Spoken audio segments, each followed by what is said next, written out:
Namah Parvati Pataye Govindanam Sankirtanam Om Narayanam Namaskritya Naranchaiva Narottamam Devim Saraswatim Vyasam Tato Jayamudiraye. That wonderful Mangala Sloka. We continue with the Mahabharata.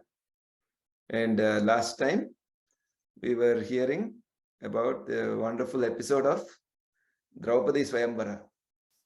At the end of it, Draupadi was taken by the Pandavas or in the guise of Brahmanas, right, back to their home to and offered to Kunti. We heard that. And behind them came Sri Krishna and Balarama.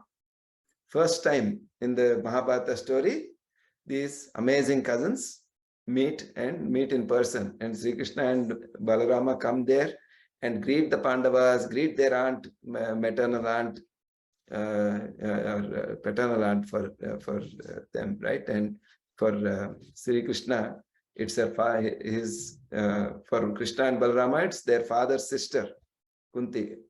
So they greet her and they greet the Pandavas. They have a wonderful get together or union for the first time, and there's so much joy. And Sri Krishna, with all his wonderful personality, is interacting with the Pandavas and becoming so close to them. Then because he's talking to them, recognizing them and so on, Dharmaraja is very surprised. Ajata Shatruscha Kuru Praviraha Papracha Krishnam Kushalam Nivedya Katam Vayam Vasudeva Tvayeha Gudha Vasanto Viditaha Sma Sarve. That is what Yudhishthira says.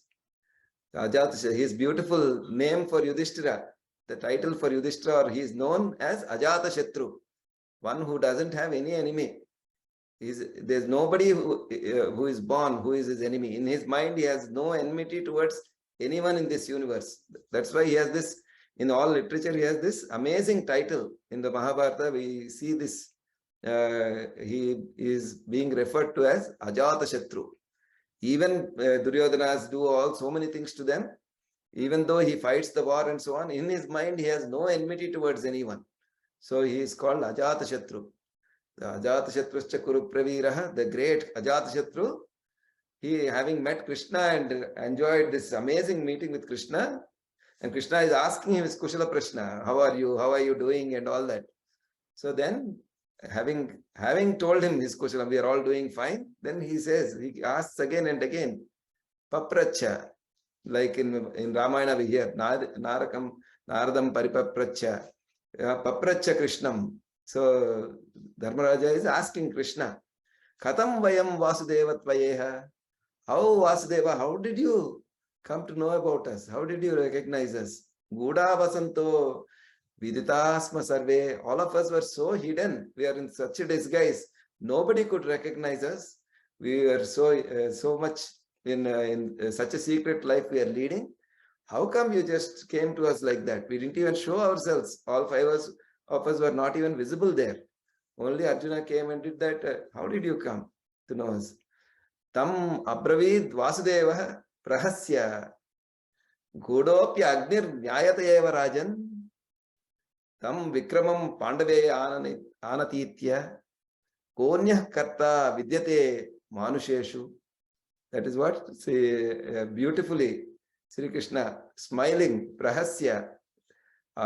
Then he said like this, Hey Rajan, oh Raja, can you hide Agni anytime? Even if you hide Agni, won't people know there is Agni there? Can you hide fire? Even if you hide fire, people will come to know about fire. Other than Pandavas, who other than Pandava could have done that task of that mantra, the Matsya Yantra Vedana? Who could have done that? Nobody else in this whole world would have been capable of doing that task. So your Pratapa clearly revealed you. So that in this way, Sri Krishna, the Sarvajna, he is the Sarvajna anyway, but beautifully, he smilingly, he replies like that. So that way, and then they talk to them, they wish them all the best, and Krishna wishes and blesses them, saying, you have gone through a lot. Sri Krishna being a Sarvajna, he says, you have gone through a lot. You were almost burnt in that palace. You had to run away. So many things happened to you. You went through so many difficulties. But your time, that bad time is over. Now you will have a wonderful time going forward. You will enjoy a lot of comfort and respect, and wishing them like that, and wishing them all the best. He left. Krishna and Balarama left from there. Meanwhile, Drupada, according to custom, because the svayamvara custom, those people had won. He had that person had come and won. He had done the Matsya Yantra Bedana, and so he had given the Varamala. Draupadi had put on that Brahmana who had done the Matsya Yantra Bedana, and according to custom, they took her away, as we heard last time, right? But of course, Drupada being the father, he is very, very eager to know who are they, where did she go, what is their background, who are those people. So he says, Drishtadyumna, his son, he says, quietly follow them and see where they went, and find out what kind of family, what kind of background they are from, and who is this, who has Draupadi gone to. So Drishtadyumna now follows and traces the way to where they are, and secretly observes. So he goes to that potter's house. He realizes that they are in that potter's house. He goes there, he secretly in a disguise, he observes what's going on, and he comes back and tells Drupada, oh father, these people, after that man won Draupadi, he took her to a house of a potter. In that very poor house, they were staying. And when I went there, Draupadi was sitting with her old mother-in-law, an elder lady who is her mother-in-law, and very respectfully she was sitting next to her and following what she was doing. And that family had other brothers, and 4 of them went and did Bhikshatana and brought these Brahmanas brought Bhikshatana back home. And this old lady then took that all that Bhiksha they offered to her, and then the old lady told our Krishna. Our Krishna means Draupadi, you know, right? It's she told Krishna, divide that food into 2 parts. And she divided in 2 parts. 1 part she gave to one of those brothers who seemed really very strong and big. And then the other part, she said, serve the other 4. She served as much as they wanted. And after what was left, she said, now what is left, give both, let both of us have it. Like that, they were having that Bhikshana. After that, Draupadi, our Krishna, went and arranged beds for all of them. The beds were darba grasses, with the darba grass which was in a corner. She got and laid out 5 beds for those 5 brothers and 1 more bed for her mother-in-law, for them to take and relax and sleep. They all slept on the ground on the darba grass, and she also laid some darba grass for herself on one side towards their feet, and she also slept on the ground. So in this way, our Krishna, I observed her for some time, how she is living. She is living in this very poor house with these very poor Brahmanas, and not one time did she complain about the riches, their lack of riches or the lack of comfort. With a full heart, in a bhava, with a seva bhava, she was serving them all very, very respectfully. That is how Krishna was behaving there. And although she was born in riches and she is a born princess, she didn't display any of that arrogance or any of that attitude. She was only full of humility and service. That is how I saw Krishna behaving there. And I also observed these people. the way they were talking, the way their body language and all that, I felt they were Kshatriyas.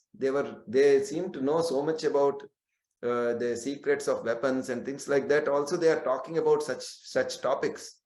And yet their Vesha, by their how they were behaving and with Bhikshatna and all that, they were very much like Brahmanas. So I am not able to tell whether they are Brahmanas or Kshatriyas. I'm not so sure. So this way he gave a full report to Drupada. And Drupada then said, okay, this is very interesting. Then he sent his Purohita. Drupada sent his Purohita and said, you go, just ask them who they are, do a clear inquiry and come back. And so Drupada's priest went there and he met with them and said, I'm coming from Drupada, I'm coming as his messenger. So he openly told them, since I'm coming from them there, he wants to know who you are, what is your background, what is which race you are from. He wants to know everything about you. Then Yudhishthira smiled and said, look, your king had a clear contest that he designed and put up a very, very elaborate Matsya Yantra, and he put up an elaborate bow and arrow and everything. And he said only those people, the person who can really wield this bow, hit that target and fulfill that task is capable of wedding Draupadi. And he put that very clear conditions, and he wanted such a great person who is able to do that. He has found that person. So why so many questions? So we are those people. Yeah, here is the person who could do that task. That's how he gave the message. So then they went. Drupada's Purohita went and reported that to Drupada, and then Drupada said, okay, let's just get them here. Now they are our, that person is my son-in-law. I have to invite him. So call all of their families. And so he sent all the chariots and everything. He sent wonderful chariots and a whole retinue to royally welcome them and bring them to the palace, because now that they had gone, and now he has the right to call them, invite them as his son-in-law or sons-in-law. So they went and they all came in this beautiful chariots. All of them came. So Draupadi and Kunti were in one chariot. The other brothers were in one chariot.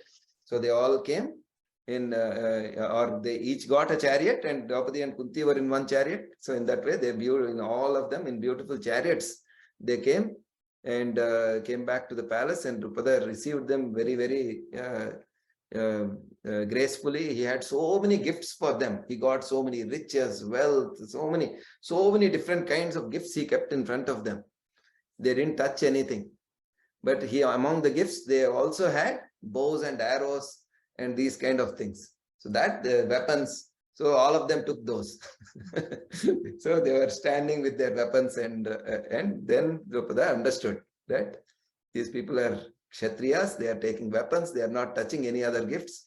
So with that, he understood that they are, and then he inquired, please reveal your identities. And then finally, Yudhishthira revealed who they are. And as you can imagine, once he knew that they were Pandavas, he was hoping and hoping that that would be the case, that they were alive and all that, right?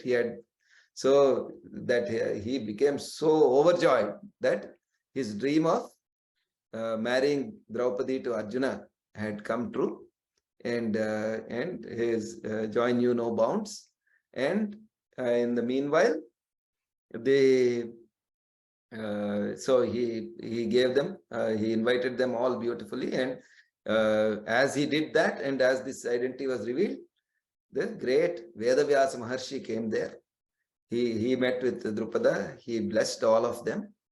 He also told the past story of the previous life of Draupadi and what kind of the tapas she had done, and that whole story of why and she has to have the Pandavas as her husband, husbands. So in a very unique story we hear, right? She had all the Pandavas as her husbands, and with now that the whole svayamvara, everything was complete, this beautiful part of the Mahabharata ends with the formal, actual celebrated wedding of Draupadi, when her marriage is fully performed with all the blessings.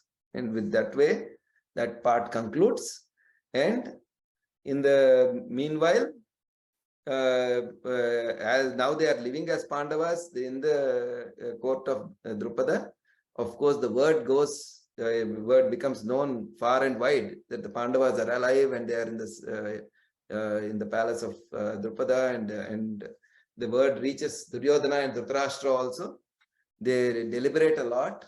On the one hand, they are very Duryodhana is extremely unhappy, and not only are they alive, but they were the ones who married Draupadi in that svayamvara. But he is also lost, and also such a bad name comes to him. So they are thinking of what to do. And finally, and Dhritarashtra is also, while he's very attached to his children, he's also thinking of what is dharma. And he has people like Bhishma, Drona, Vidura, and all of these people who advise him. And with all their advice, then he sends Vidura as a messenger to go and convey the Dhritarashtra's blessings and invite them, and convey Dhritarashtra's joy of knowing that they are alive, and invite them back to Hastinapura. So that happens, and they go there, and basically now the Dhritarashtra decides this kind of competition is not good between his sons and his brother's sons. So he decides to give them a part of the different part of the kingdom so that they can rule peacefully. So he gives the Indraprastha to them, and they go there and start from scratch, building all the things there, and building a kingdom, building a city, and all of that, which is now modern day Delhi, right? That is Indraprastha that was established by the Pandavas as they went and started ruling there. And in this way, the Adi Parva continues and concludes with the as we go in the final part of the Adi Parva, we hear more and more about Sri Krishna and Pandavas getting together as they establish the Indraprastha kingdom. As Krishna comes and interacts with them, they more and more they interact with each other. They become so close, and Krishna is often with them. And Sri Krishna and Arjuna go one day to the Kandava Vana, and there there is an amazing episode called Kandava Dahana that happens. And with that, the Adi Parva comes to a conclusion with the Pandavas again ruling and becoming great friends of Sri Krishna, and getting at the end of the Adi Parva, at the end of Kandava Dahana, all great weapons come to from Indra come to Arjuna. He gets this bow called Gandiva, and he gets the Sri Krishna is also given the Sudarshana Chakra. So it's as if these Naranarayanas that were that came into this world, their whole glory becomes manifest towards the end of the Adi Parva. And with that, the Adi Parva concludes, and from we are not going through the whole sequence, right, in our storytelling, but next time we will go into one of the stories from the next Parva called Sabha Parva. With that, shall conclude for today. Om Narayanam Namaskritya Naranchaiva Narottamam Devim Saraswatim Vyasam Tato Jayamudirayet. Om Shanti Shanti Shanti.